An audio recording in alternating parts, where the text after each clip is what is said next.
if you want to find out how quickly society can turn against one, and I'm talking seriously here, stand up and tell the truth about just anything that you want to stand up and tell the truth about.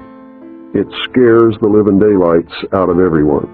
And so the first thing that happens is you find out who your friends are and who your friends are not, because there's a great weeding out there. And it's not anything that you do on your part or that I've done on my part. They just disappear.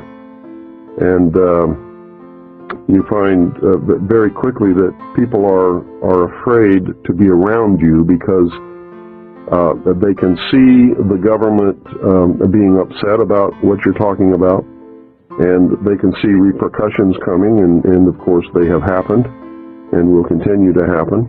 And ultimately, I really believe that there will be some kind of a terminal point where they decide that they're not just not going to put up with this pest anymore, and that's going to be the end of me. We have been literally financially in the ditch.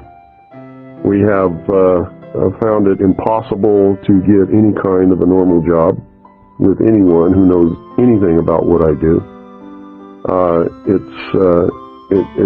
You can't go to church, you can't go to cocktail parties because everybody else is sitting around talking about the weather or, oh, what school did you go to?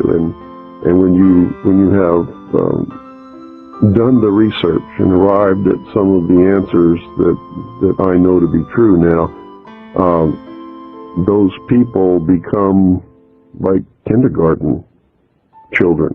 They're not in the real world, and I can't engage in that kind of a conversation. So you really find yourself in another world that has nothing to do with all of the rest of the people who are running around engaged in their activities that they think are so important to them. And to them, they really are.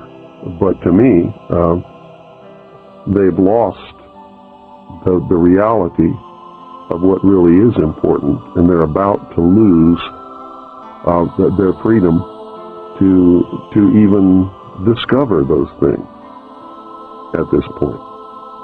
May I ask you a last question, and that is, how would you like to be seen or remembered in future years when people look back and you think about the thrust of your work? What is it that you would like to be best remembered for? I think I would like to be remembered like Paul Revere was remembered. At a time when it was needed and nobody else would do it, I got on my horse and rode through the night and said, the British are coming.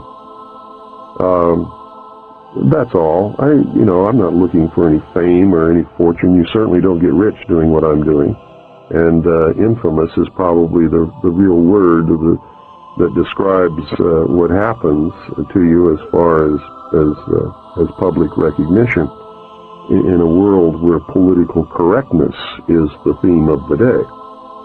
You just don't do what I'm doing. So if anybody wants to remember me, I would certainly be pleased if they just remembered I did what was the responsible and the right thing to do at a time when nobody else had the guts to do it.